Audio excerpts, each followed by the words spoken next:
Then they announced my 800 memels donation. In the middle of the auction, I stood, dirt-streaked coat and all, and told the MC 3 words, "Read the clause." He blinked into the stage lights like I'd spoken another language. The screens behind him were cycling through donor names and shiny logos. The orchestra hiccuped and went quiet. You could hear the clink of a single fork falling onto fine china. It echoed. Read the clause. Before I rewind to how a tired grandmother from Rockford ended up dressed like a vagrant at the Grand Alder Hotel in downtown Chicago, do me a favor, tap subscribe if you want more real stories like this, and drop a comment with your city so I know where you're listening from. It helps more than you think. Let me take you back to how we got here, 10 months earlier.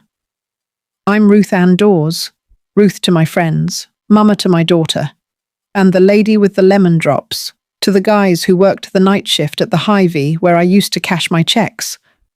I'm 67, a widow with a short haircut I keep up myself, and a pair of blue orthopedic shoes I buy on sale every other Thanksgiving. After 39 years as an executive assistant, first at an insurance office and then for a packaging company out on the edge of town, I retired into a modest life I'd built with my own 2 hands. 1-story house, vinyl siding, little patch of tomatoes. You know the kind. I made pot roast on Sundays. I stacked coupons in a recipe box. When the old microwave finally gave out, I didn't buy a new one until I'd saved enough to pay cash. That's the rhythm I lived by since I left my ex when I was 28, a decision that meant sleeping in the back of a Buick with my 5-year-old for a scary stretch that we both pretended. Later, we didn't remember. We did. I kept that head full of details, disposable razors that hurt, bus transfers that expired after you hustled 2 blocks in the wrong direction, the way cold sinks into bone when you don't have a place to bring your body in from the wind. Remember that detail. I also kept one other thing a secret, because it was safer that way, and because when women like me get quiet, people underestimate us. Years ago, when the packaging company I worked for was sold, the owner, a shy, meticulous man named Raymond Beringer, put a piece of his estate into a charitable trust and named 3 trustees. He named me one of them. I'd been his right hand, his calendar, his conscience when he needed one. He told me once, "Ruth, you know the difference between a glossy promise and a real one."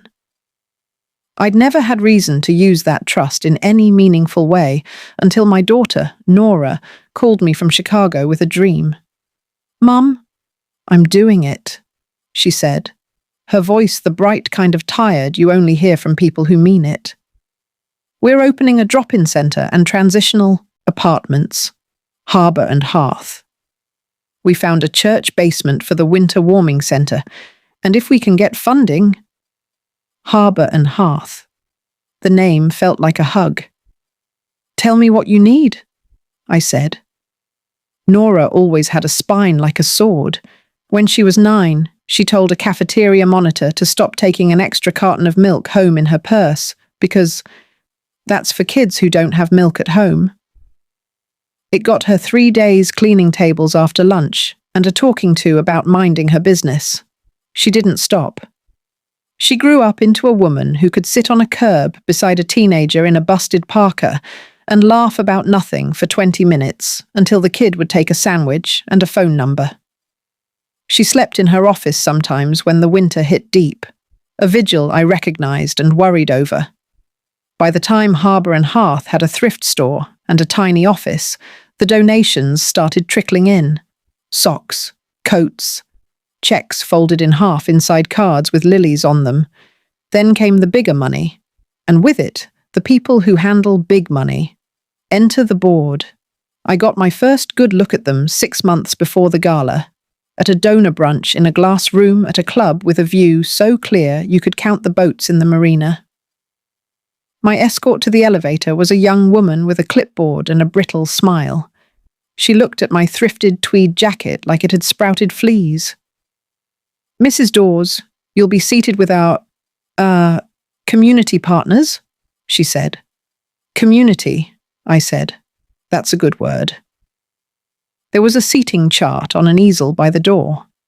My name was printed small, near the bottom, at a table with a floral centerpiece half the size of the others. Beside my name was another. Kenneth Hollis. He turned out to be the custodian from the warming centre, a decent man who could fix a boiler with baling wire and prayer. And then there were the other names.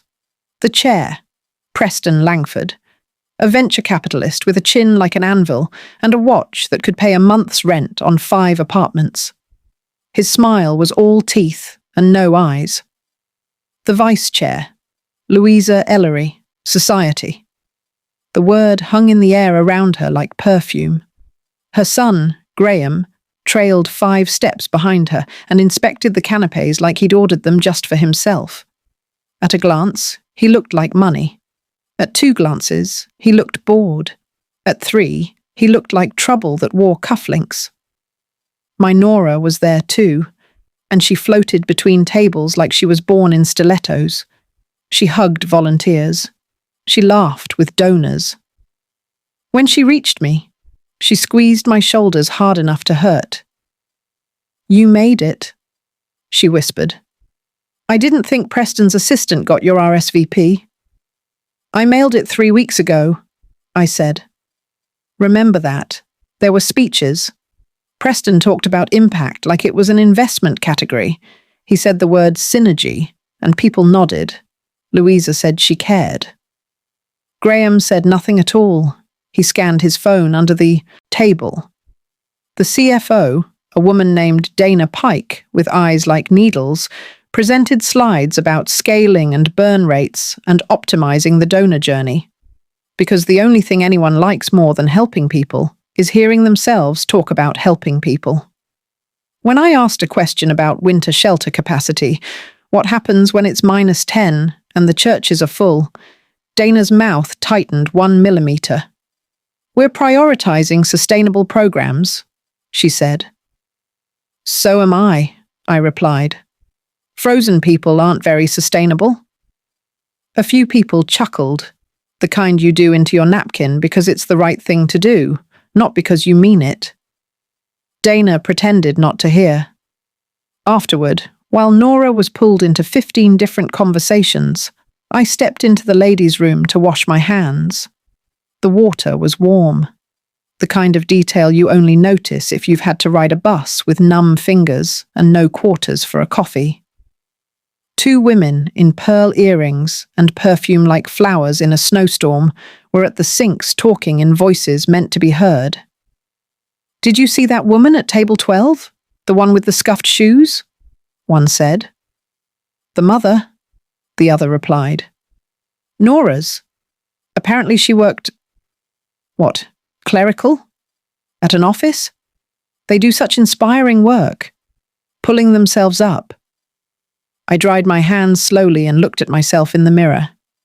This is where, in a movie, the heroine throws the paper towel in the trash and walks out with music swelling.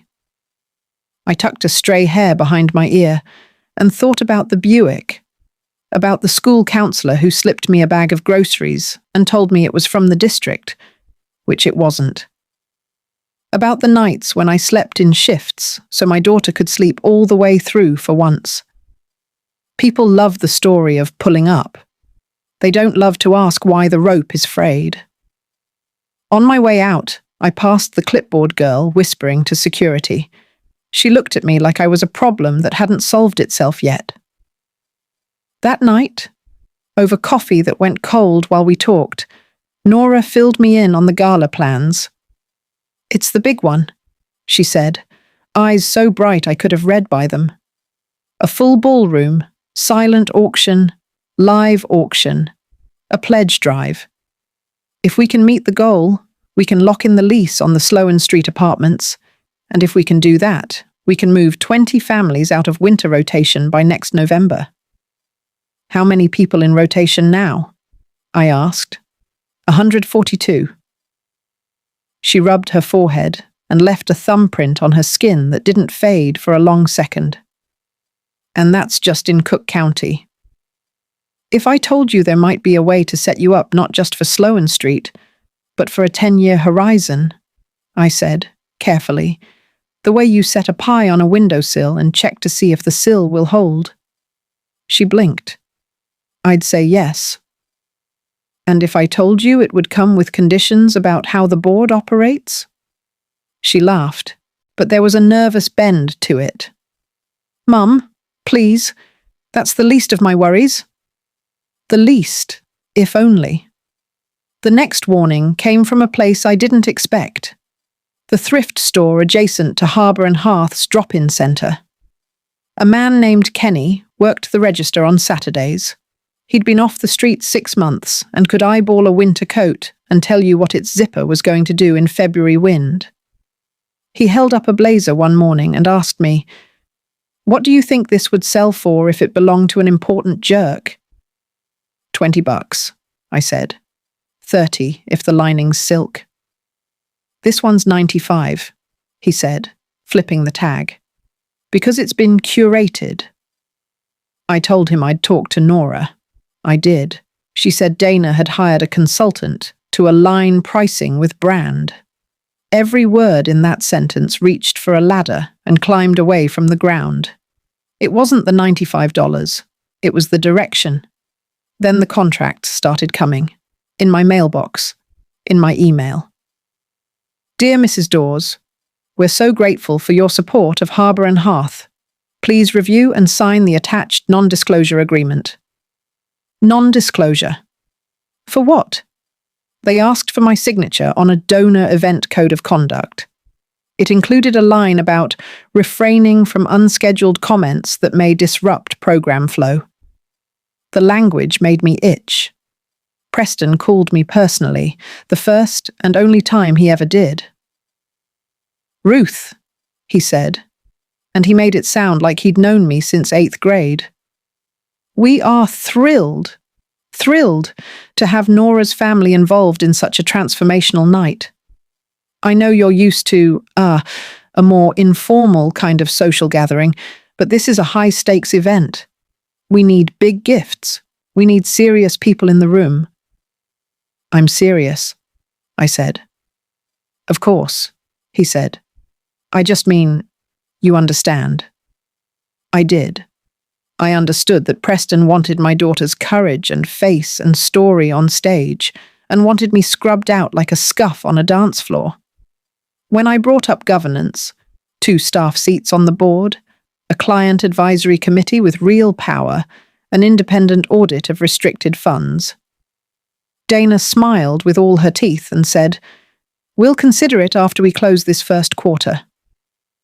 Close this quarter, I repeated, like you're flipping houses, not moving people out of tents. Numbers are numbers, she said. That night, I sat in my kitchen with the trust document open on the cheap little printer paper I buy from the big box store. The Beringer Trust. The amount had grown since Mr. Beringer died.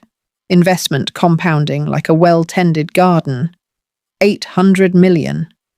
If you say it too fast, it sounds like a lottery ticket. If you sit with it, it's a county of kids with coats. It's a decade of rent. It's 1,000 beds that don't fold up at 7 a.m. As one of 3 trustees, I had authority to designate a gift provided it met the trust's guiding values and passed a due diligence review.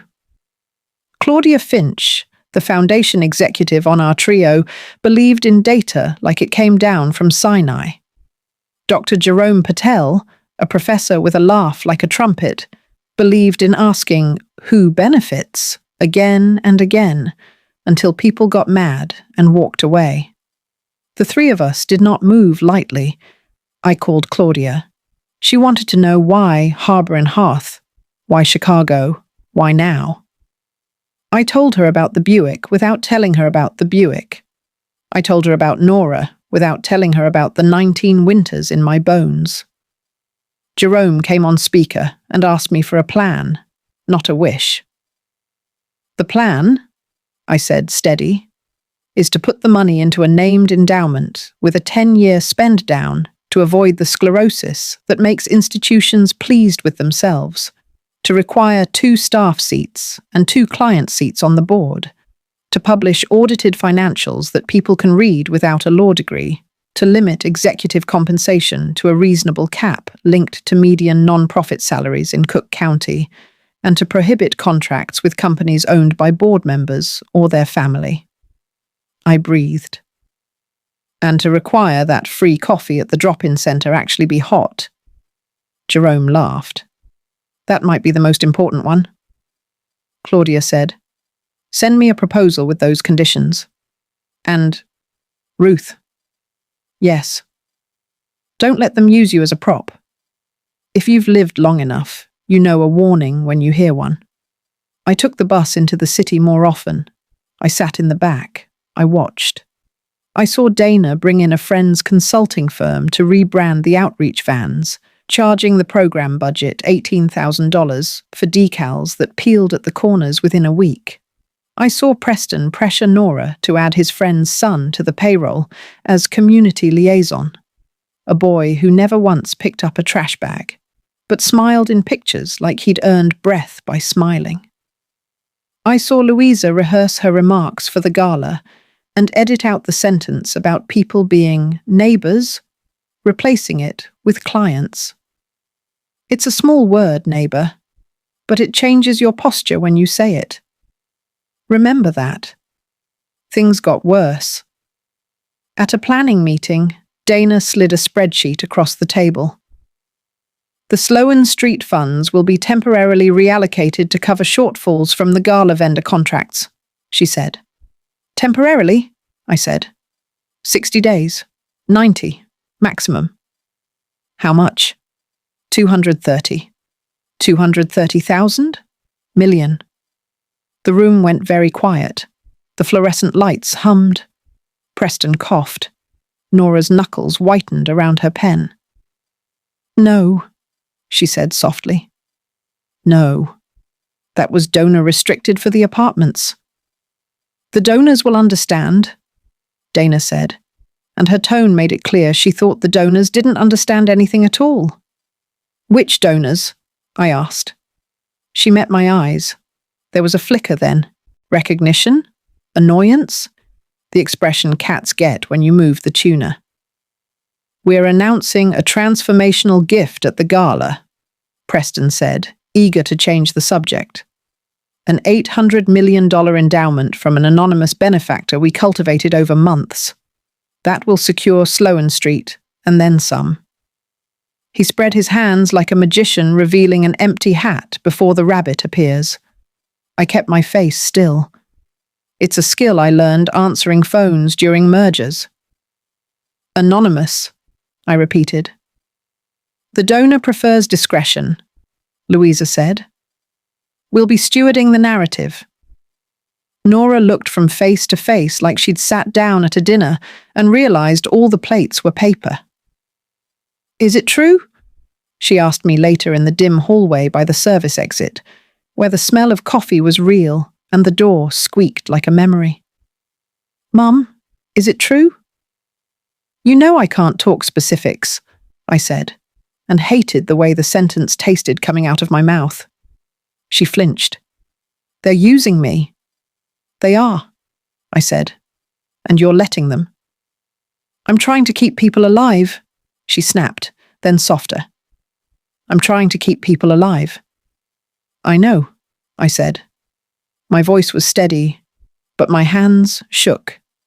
When you're the mother, there are 2 kinds of hurt you can't protect your child from. The kind that comes from other people, and the kind that comes from themselves. We didn't talk for a week. When we did, it was about weather. It was March, and the wind knifed around corners. Men slept in tents under the 1994 overpass and in the foyers of banks where ATMs blinked like little lighthouses in storm fog. A woman with a pink scarf sat on a milk crate outside the bakery and waved to me every time I walked by. Her name was Jasmine. She liked the cinnamon croissants. Too expensive, she said, and I bought one and broke it in half anyway. 3 weeks before the gala, Nora told me to meet her on a Tuesday. We sat in her office, moved aside stacks of intake forms and a bin of donated mittens so I could put my purse on the floor. She closed the door. "Promise me you won't tell anyone what I'm about to say," she said. "I don't make promises I can't keep. Tell me, and then I'll tell you what I can do." She took a breath so deep it lifted her shoulders. "Graham took the consultant contract," she said, "through a Shell LLC. The rebranding and the donor strategy. Those contracts went to his company. Dana wrote the checks. I let that settle like dust when a truck goes past too fast. Do you have proof? A staff accountant, Maya, came to me with it. She's scared. She says Dana told her to code those payments as capacity building. Preston signed the approvals. Have you told the board? I tried. They wrote me an email reminding me about chain of command and tone. Tone, I said. I wanted to throw something, but I'm not the throwing kind. I'm the list-making kind, the tape the document to the fridge kind, the call the AG kind. Where's Maya? In the supply closet, she whispered, as if Dana could hear through the door. We sat with Maya. She was 29, hair pulled back in a bun that had given up halfway through the day, nervous hands twisting a paperclip into a flower. She showed me copies, invoices, the same bank account appearing under 2 different business names, emails with lines like, "Let's keep this between us," and "You're a team player. Remember this." I can't lose my job, she said. I can't lose my health insurance. You won't, I said. We're going to get you help. I called Claudia and Jerome. I called an attorney I trust because she once told me I was asking the right questions and didn't try to sell me a product I didn't need. I called the Illinois Attorney General's Charitable Trust Bureau and left a message that used words like documentation and whistleblower. And when they called me back, I sat at my kitchen table with a legal pad and wrote everything down next to a mug of tea I didn't touch. Assistant Attorney General Sylvia Cho had a voice that could cut glass into perfect squares. Don't confront them about the invoices, she said, after she listened without interrupting for 20 minutes. Preserve the documents. Keep your circle small. Do not consent to any recordings you can't legally make. We'll open a file. Will you stop them before the gala? I asked. Not unless we catch them with the bag in their hand, she said. But we can make sure the bag is empty when they reach in. I almost hesitated. Almost. What if, I said, what if the bags they're reaching into are full of confetti you can't vacuum up before the cameras go live? What are you proposing, Ms. Dawes? Terms.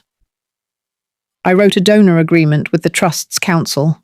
It was 10 pages long, fine print so small you might miss the heart of it if you weren't careful. Every condition we'd talked about was there. Board structure, audits, no self-dealing, caps on compensation, prohibition of contracts with family members. It also held a mechanism with teeth. The money would not be given to Harbour and Hearth directly. It would go to a new endowment, the Warm Haven Fund, held by the Great Lakes Community Foundation.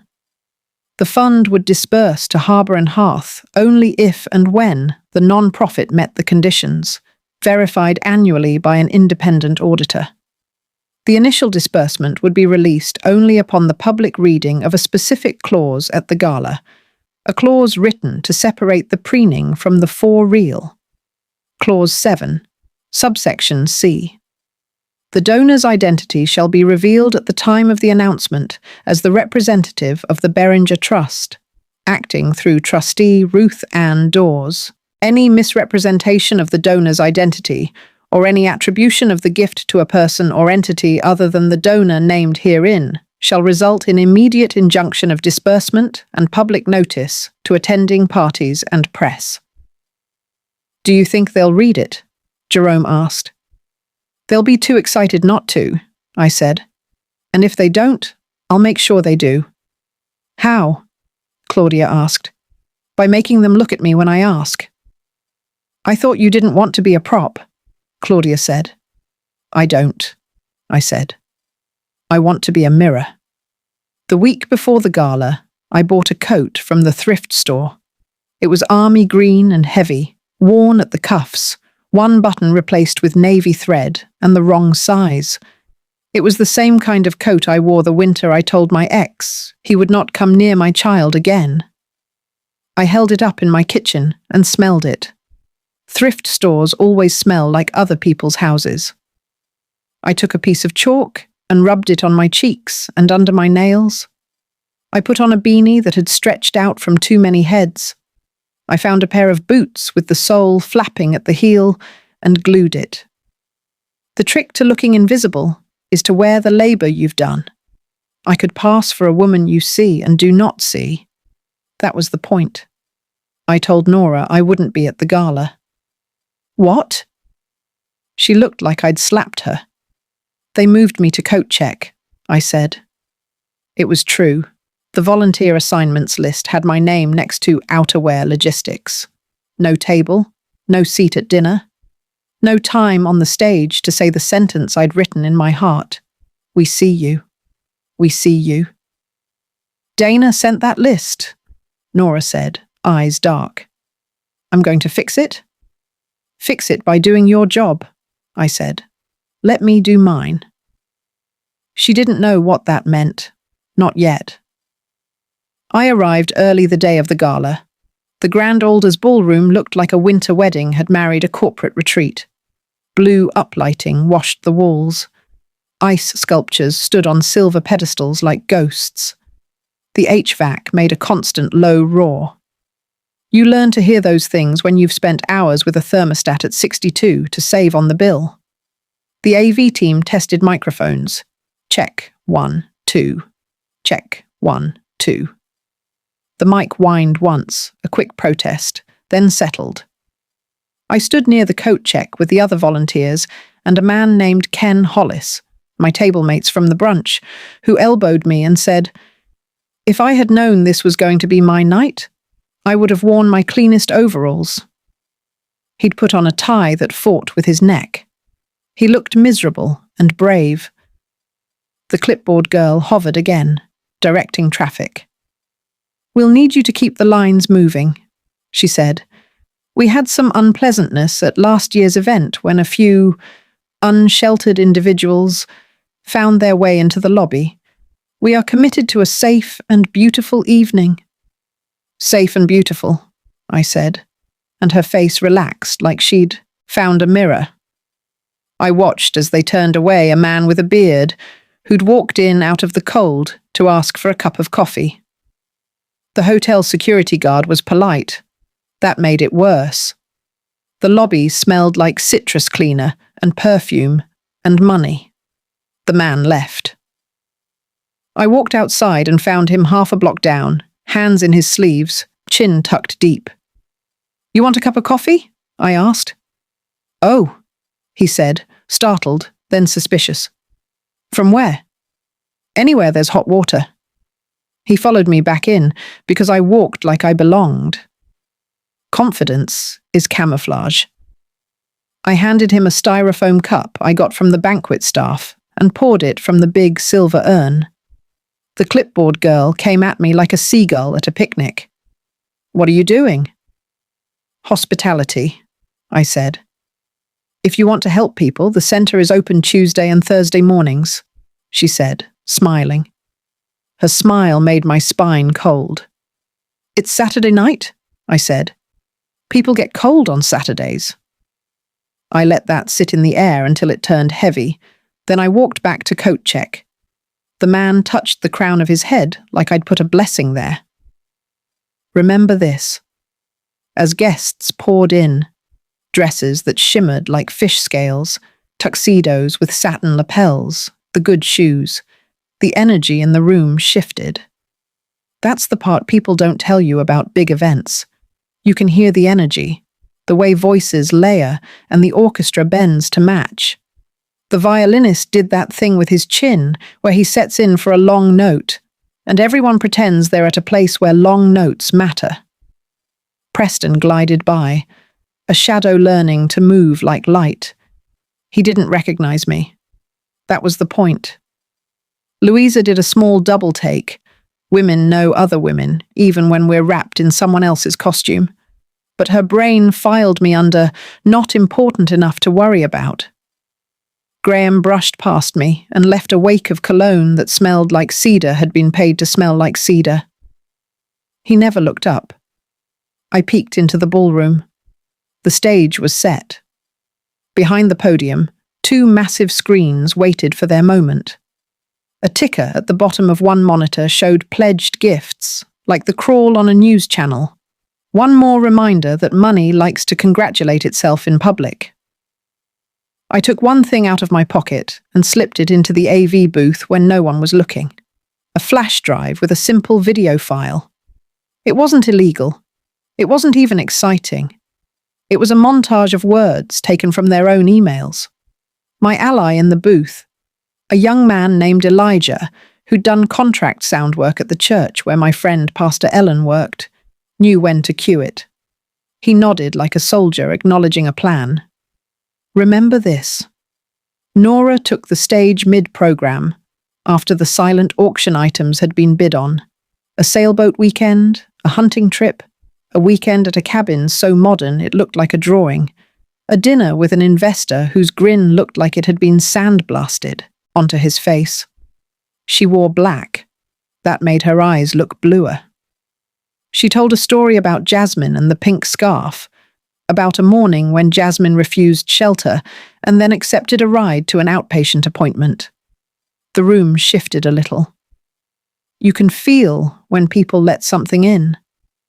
Then the MC invited Preston up, and the oxygen level changed again. "We are honored tonight," he said, "to share news of a gift that will change everything." He paused for effect. He was the kind of man who believes effect is his to wield. An anonymous donor who has entrusted me, personally, with cultivating this gift over the past year, has pledged an $800 million endowment to benefit Harbour and Hearth and its mission. The room gasped like it had practiced. The ticker on the screen shot up, numbers clicking into place like a slot machine landed on God. 800 million, Preston repeated, and savoured each syllable like a bite of rare steak. This will fund the Sloan Street project, expand our programming, professionalise our operations, and ensure that this organisation becomes a national model. He smiled then. It wasn't for Nora. It was for the room. He adjusted his cufflinks. "I'm humbled to steward this gift." "Read the clause," I said. 3 words. He blinked. The orchestra stopped. The mic popped twice as the sound changed hands in the booth. "Excuse me?" he said into the lights. "Read the clause," I said again, and stepped into the aisle from the shadows of the coat racks. The camera on the jib tracked the movement, because cameras love movement. Projecting the wrong person onto a screen is a showstopper. My face went up 20 feet tall. People saw the beanie. They saw chalk on my cheeks. They saw the green coat and the boots with the glue line like a scar. They saw what they'd ordered themselves not to see all night. Did they see me? That's a question for other people to answer. Security moved. My friend, Pastor Ellen, who's small but dense like a boulder, got up from her table and put herself between me and their hands. Elijah in the booth looked to me, and I nodded. The video rolled. The first line on the screen was an email from Dana. "If we can push Sloan Street to Q4, we can use that pile to float the Gala vendors. Make it pretty now. Fix mission later." It stayed up long enough for people to read it and whisper. Then it faded to another. "Let's make sure we keep the donor anonymous. Narrative is cleaner if Preston got it." Then another. We need to move coat check staff out of the lobby. They're too visible. Then a slide of the donor agreement title page. Then the clause itself, in full, larger than the stage. Clause 7C. The donor's identity shall be revealed at the time of the announcement as the representative of the Beringer Trust, acting through trustee Ruth Ann Dawes. Any misrepresentation of the donor's identity, attribution of the gift to a person or entity other than the donor named herein, or failure to read this clause publicly, shall result in immediate injunction of disbursement and public notice to attending parties and press. People turned their heads left and right, like birds. Preston's jaw did a thing I'd only seen on TV when villains realise they're in Act 3. "Ms. Dawes," he said, voice back on the mic, because in his mind that's how you win. "This is highly irregular." "You haven't read the clause," I said. "Start at the top." "Security," Louisa said quietly, like she'd called a car. "Don't," I said to the guards. I didn't raise my voice. I didn't have to. 3 men in dark suits were already moving through the crowd, not hotel security, not Preston's kind. Sylvia Cho walked behind them, her hair pulled back, her badge up. She looked at me and nodded like we were both here to pick up a bag of flour we'd paid for 2 days ago. "The Attorney General's office has questions," she said, into a second mic she took out of her purse like she was producing a hanky. "I suggest everyone sit down." My body remembered the Buick and steadied itself against the memory. My heart was doing a dance it hadn't done since 1983. I wondered if the automatons of the orchestra would break into "We didn't start the fire." They didn't. The violinist put down his bow and stared. "Ruth," Preston said, now using my nickname, as if intimacy could unring bells. "There's been some confusion." "The confusion," I said, "was between who the story is about and what the story is for." "That's a lovely... And whether your fiancé is allowed to bill Harbour and Hearth for services coded under a different name," I said, turning to look at Nora, to look at Maya, to look at every staff person Noel had scraped together with promises of nothing but coffee and gratitude. "And whether you pay for the pretties with the shelter money, and whether you think women in green coats should wait their turn while the room gasps at big numbers." "I have no idea what you're talking about," Graham said, finally locating his voice. It was higher than I'd expected. He pulled at his cuff with a nervous twitch. "Those companies are completely unrelated." "Elkin Rowe Consulting and ER Strategies," Sylvia said, reading from her own paper. "Share an EIN. That's the number the government uses to track entities for tax purposes. It's like a social security number, but for people who made themselves into companies so they can hide in their own pockets.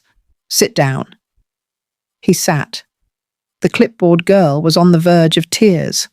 If I'd had 2 hands free, I would have handed her a tissue and told her it wasn't her fault. Instead, I held my copy of the donor agreement up to the mic like a little flag. "Read the clause," I said, "or the money doesn't move. There are moments when rooms re-educate themselves. This was one. 1,000 tiny recalibrations, hearts pivoting on their hinges. The AV lights were too hot. The air smelled like lilies and fear. Somebody dropped a fork. Another clink. The smallest sounds tell on us.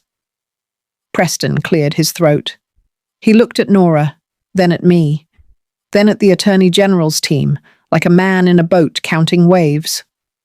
He picked up a copy of the donor agreement from the podium, the one his assistant had placed there because his assistant had read the email about "leave the optics work to me." He glanced at the clause. He read it. His voice shook on my name.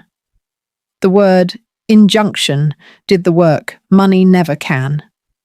It told people in earrings and suits that the game was paused, that a grown-up had the remote.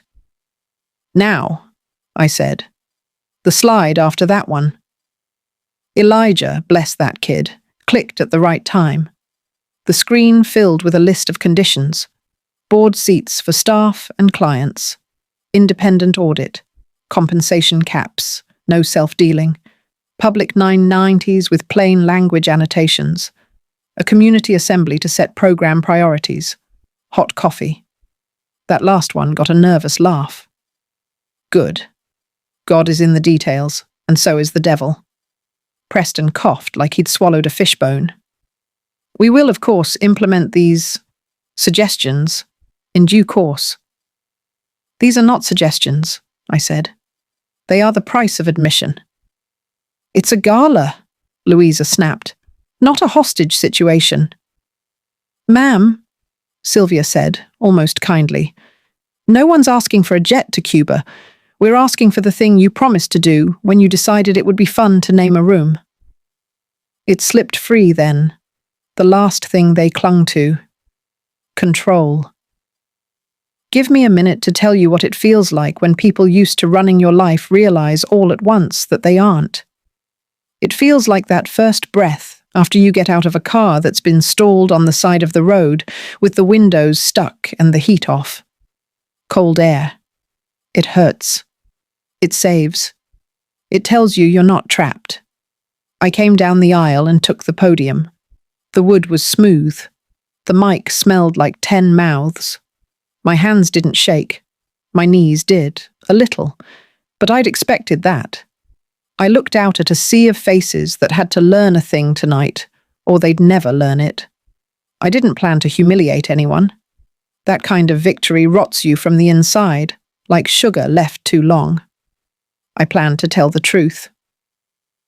My name is Ruth Ann Dawes, I said. I'm one of the 3 trustees of the Beringer Trust. The donation you just applauded is real. It will be administered through the Great Lakes Community Foundation in a fund called Warm Haven, which will support Harbour and Hearth if Harbour and Hearth meets the conditions on the screen. I swallowed. The mic amplified the swallow into a small earthquake. I'm also the woman who got put at coat check tonight because my shoes offended the sensibilities of people who want to help the poor, but never want to look them in the eye. Silence can be violent. This silence was just heavy.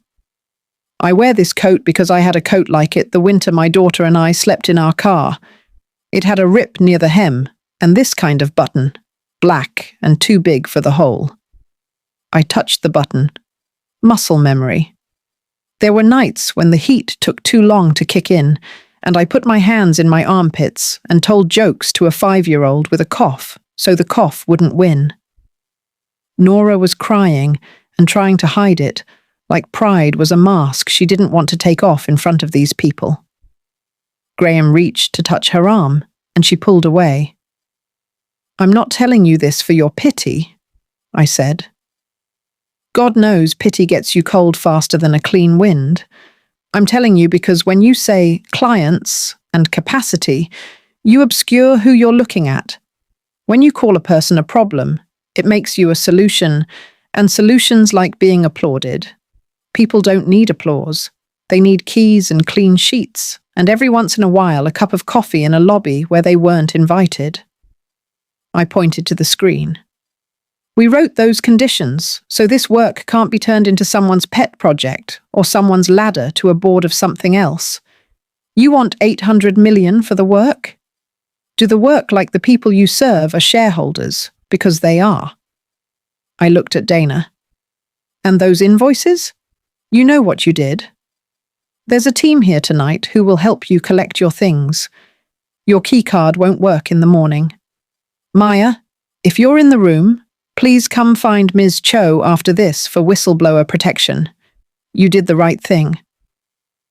Maya stood slowly, like you stand after you've been ducking for too long. People looked at her. She reached up and smoothed a strand of hair that wasn't there. That's enough, Dana snapped, but she was the only one who thought so. Policies will be implemented immediately, Nora said into the third mic, voice hoarse but sure. And as of this moment, Harbour and Hearth terminates all contracts with Elkin Rowe Consulting and ER Strategies. She said his name without saying it. Graham. He paled.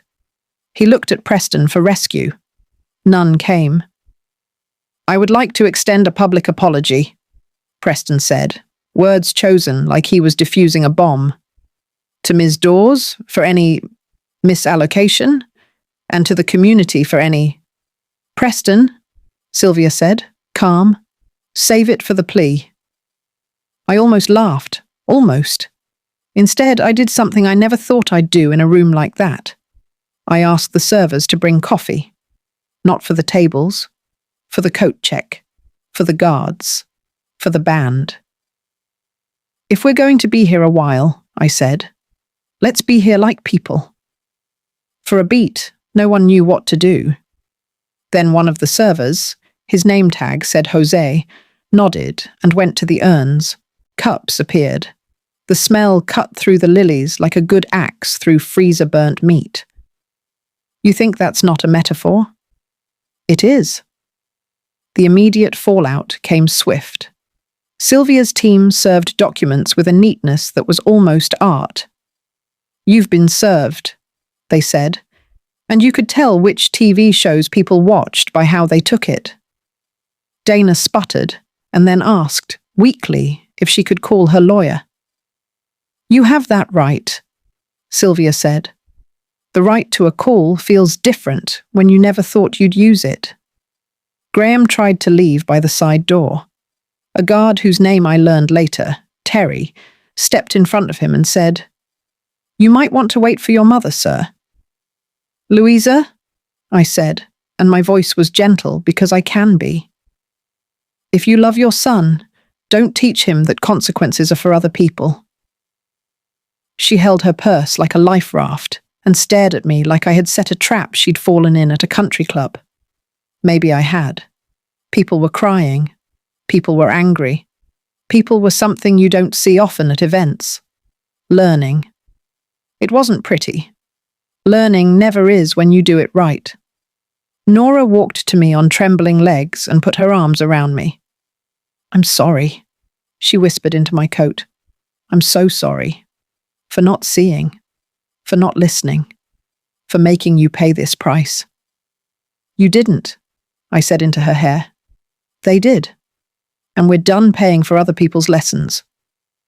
Her fiancé, ex-fiancé, by the end of the night, started toward us like he had anything to say that would matter. He began with, Babe? She held up a hand, palm out. Don't. It was a small word. It can do great things. Board members resigned in a cluster like birds deciding on a new landing spot. The ones who didn't resign immediately tried to save face with talk of review committees and moving forward. Sylvia told them in measured tones what would happen next. A review of finances, a freeze on disbursements until the AG's office was satisfied, the possibility of a consent decree, the likelihood that several people would face charges. The words rose and fell like a lullaby sung to stubborn children. I felt my legs for the first time since I'd stood and thought, that's going to bruises tomorrow. I felt my age like a weight in my pockets. Then someone touched my elbow. It was Elijah, the AV kid, and pressed the flash drive back into my hand. Nice timing, he whispered. Nice click, I whispered back. The larger reckoning started the next morning. The Lakefront Ledger ran an investigative piece online at 6 a.m. 800 million questions. They had the emails. They had a photo of me in the green coat, eyes like a storm, mouth stubborn. They had a quote from Sylvia about breaches of public trust. They had a quote from me. You don't get to raise money off the backs of people you won't look at. The national outlets followed. You know how it goes. Morning shows love a scandal with heart. They often forget the heart. This time they had to keep it because the conditions were the story. Money is only interesting if it moves. The new seating chart for that money made people look. Other non-profits called, some to thank me, some to scold me. "You've made our donors skittish," one executive director said. I told her skittish money is the same as love that doesn't stick around. It's better to know. We moved quickly. Harbour and Hearth's board shrank and grew at the same time. Dana was suspended without pay pending investigation, and then resigned to pursue other opportunities. Preston was removed by a board vote. His lawyer tried to block it and lost. Louisa stepped down to focus on family. Graham deleted his social media accounts and called my daughter 8 times that week. She didn't pick up once. She shipped his things in a box and included the cufflinks he'd left on her bathroom sink and a note. "True things are strong enough to stand in daylight." He never responded. Maya took a week off with pay and then resumed her job with a new title: Compliance and Ethics Coordinator. Her salary went up.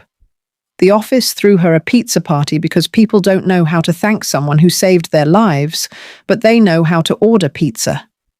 And the 800 million? It sat where it should have always sat. At the Great Lakes Community Foundation, in a fund with a board that included staff from Harbour and Hearth. 2 people who used the warming centre weekly, a nurse, a social worker, and a former accountant from a furniture store that closed when the mall did. They were the ones who reviewed the plan for Sloane Street, who asked the hard questions that had nothing to do with optics. Where are the nearest bus lines? What happens if someone relapses? How many nights a week do you expect the security guards to work? Are the washers commercial grade? Is the coffee free? The Illinois AG's office filed a civil complaint. The SEC opened a file too, because when you move money across many shells, sometimes you leave a trail that belongs to them.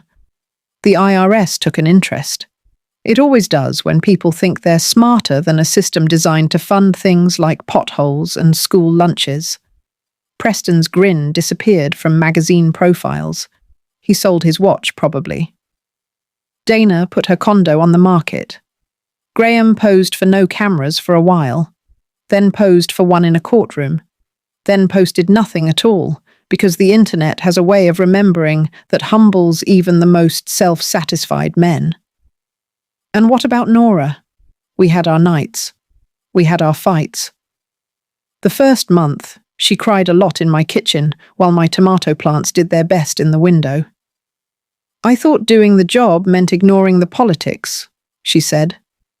"I thought if I just kept my head down, people would stop trying to use me." "That's not how it works," I said gently. "You don't get to outsource your courage. If you do, someone's going to rent it out from underneath you." She nodded, like a pupil who didn't like the teacher and didn't like the lesson and knew she had to learn it anyway. She moved out of the apartment she shared with Graham and into a place that had a second-hand couch and a view of an alley where people sometimes argued and sometimes sang. She put her hand in mine more often. She ate the sandwiches I packed for her on late nights because she forgot, always, to eat when she was working. She apologized. Not the kind of apology that buys a get-out-of-jail-free card, the kind that's so clear it makes you determined to be worthy of it. "You were right," she said.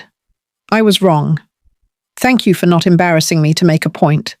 Thank you for letting me keep my dignity." I snorted. "Honey, your dignity is yours. I can't give it to you, and they can't take it away. They can just make it harder to carry." We put a couch in the new drop-in center.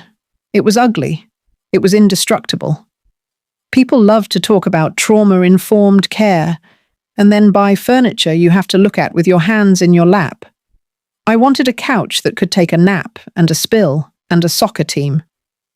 We put the coffee urns where people could reach them without asking a gatekeeper. We put the computers in a place where you couldn't get cornered. We installed lights that made people look like themselves, not corpses. The bathrooms had locks that worked. The showers had shelves. The doors had windows like the ones at the school where I used to work, because I'd seen too much happen behind closed doors. Remember that. We set up the client advisory board meetings with snacks worth eating. Don't laugh. People show up for snacks. When you treat them like they matter, sometimes they believe you. There were setbacks. There always are. A month in, a resident on Sloane Street overdosed in the laundry room. We didn't make the papers. We made a plan. We put naloxone where hands could find it. We trained the night staff. We printed the number for a hotline above the sinks and in the kitchen and on the back of the bathroom stall doors. "You're not alone," the sign said. "You never are." That's the good news and the bad news. And then one afternoon in late November, a woman walked into the centre wearing a pink scarf I recognized. Jasmine. She'd cut her hair. She had a new winter coat we'd given her with a zipper that wouldn't lie to her in January. She had a bag with a folder inside. She was on her way to a job interview for a shift at the commissary of a hospital I could have walked to from my old office. She held herself like a person with a future that had edges she could see. "You got any coffee?" she asked. "On your left," I said, and watched her pour. "You like cinnamon rolls?" "Too expensive," she said, and I broke one in half anyway. Months later, when the dust had settled to a manageable layer, we held a public assembly at the Sloane Street building. The crowd was mixed. Donors and neighbours, staff and former clients, a few city council members who'd learned the camera angles in those months. The HVAC made that roar again. I don't think you ever stop hearing it once you hear it. The mic popped and then cleared. People coughed and hushed. The band didn't play because this wasn't a Band-Aid night. It was an accountability night. We opened with a moment of silence for the people who didn't make it to see Sloane Street become what it should be. We named the men whose tents had been raised, the women who had survived and then been taken down by a system that wants to blame the people it fails. Saying names is a radical act, and also just human. Then we told people something we hadn't told anyone yet. And if you've stuck with me this far, you're entitled to the twist. The money, the 800 million you gasped over, wasn't mine to give in the way people thought. It wasn't a check I wrote because I woke up generous. It was the culmination of a lifetime of a man who made his money by figuring out how to make boxes cheaper and decided to spend that money by ensuring people had rooms to call their own. I was a steward, not a benefactor. I wore a green coat, not to make myself heroic, but to remind myself and those who saw me that you cannot help in any honest way without stepping into the weather. But the part I'd kept hidden, even from Nora, slid into the light. I stood in front of the crowd and told them about the Buick. I told them about sleeping with my hand on the door handle because I was afraid of what could come through the windows. I told them about a caseworker named Mrs. Green who wore shoes with crooked heels and always smelled like coffee and gum, and who saved my life by finding us a motel voucher for a week that turned into a voucher for a month that turned into a contact at a landlord with a one-bedroom that wasn't pretty but had a lock. I told them I'd kept it from my daughter not because of shame, but because I wanted her to write her life in bigger letters than mine. The thing about secrets, I said, is that sometimes you keep them for protection, and sometimes you keep them because telling the truth becomes part of the work. Today feels like work. Nora put her arm through mine. "We weren't safe because you made us look safe," she said. "We were safe because you made them see us." The assembly voted on a dozen things that matter more than people think. Acceptable bedtimes, how many baskets of laundry a person can wash in a day, whether quiet hours need to be posted in sizes you can read without your glasses. We made a policy that toothbrushes couldn't be kept in a place where anyone could move them. Little stuff, big stuff, same difference. Later, after the folding chairs were stacked, and the last volunteer left with a tray of cookies no one needed in their house, but everyone appreciated. Nora and I sat on the ugly couch and watched one of the residents plug in her phone. "You hungry?" I asked. "Always," she said. We ate cold pizza from a box because the staff kitchen was stocked and because I was too tired to cook. We watched the sun leave the bricks across the street and felt the building settle like a person who's found their position for the night. The hum of a television down the hall played a game show no one watched on purpose. Somewhere, a shower turned on and then off. Water, electricity, things so basic you forget to name them until you don't have them. Nora put her head on my shoulder. "Mom?" "What are we going to do with all that money?" "Spend it fast and right," I said. "Not wrong and slow." She laughed. It sounded like when she was 9 and thought the cafeteria monitor couldn't see her sneaking an extra carton of milk. It sounded like the Buick on a morning when the dashboard thermometer finally read above freezing. It sounded like her being herself. The end of this kind of story isn't a swan song. It's a list. We hired more caseworkers. We gave them caseloads that didn't break their backs. We paid them enough that they could live in the city they worked in without 3 roommates and a cat with a mean streak. We built a daycare in the ground floor of a building that used to be a bank and turned the vault into a playroom filled with foam blocks and chalkboards and the kind of laughter that scares ghosts out of buildings. We brought in a barber twice a week because nothing says, "I'm part of the world," like a haircut you chose. We stocked a closet with interview clothes that weren't the kind of suits dead women donate to feel good about their closets, but the kind of clean, sturdy clothes you can wear in a kitchen in August. We didn't win every day. We didn't pretend to.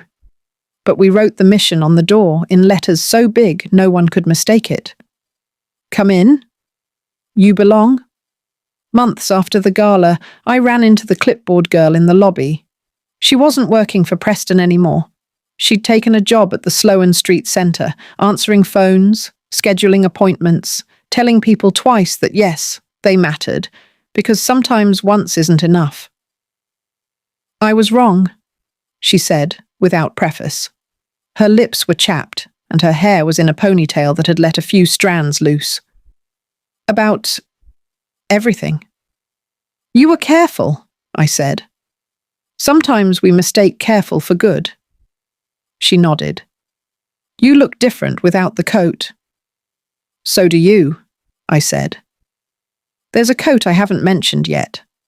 The one in my closet with a hidden pocket where I used to keep bus transfers, and a quarter I didn't spend because I knew I might need it later. I reached into that pocket one day in December and felt the edge of the transfer I'd kept. Fragile paper like leaves in a pressed book. Number 6119. That was the number on the coat check tag the night of the gala. Remember that? I do. I took that bus transfer to the centre, and when Jasmine came in with a smile I hadn't seen on her face yet, the kind you get when something inside you uncurls itself and stretches, I handed it to her. "What's this?" she said, turning it over like it might be a trick. "It's a ticket," I said. "Those don't work anymore," she laughed. "Some of them do," I said. "Some of them work in rooms." We pinned it on the corkboard by the door. People looked at it when they came in. No one asked why it was there. They knew. The day the AG's office announced the consent decree and the charges, the press conference was on the steps of the courthouse. Sylvia wore a grey suit that made her look like she'd been born serious and learned to smile later. The cameras glinted. Preston said nothing. Dana said nothing. Graham was not there. An assistant US attorney said some words you always hear in moments like that. Accountability, responsibility, closure. I don't believe in closure. I believe in doors you close so you can open others. Nora spoke. She didn't cry. She said the words we had taught each other. We are not defined by other people's mistakes. We are defined by the choices we make when those mistakes show up at our door. We choose people. We choose hot coffee. We choose to read the clause. If this story found a place in you, consider subscribing and tell me in the comments where you're listening from. I read every city name. It helps me remember this isn't just my little corner of the Midwest. It's all of us. And if you've got a story of your own, about a time you were counted out, about a time you looked down and realized you'd been given the microphone, tell that story. You never know who needs it.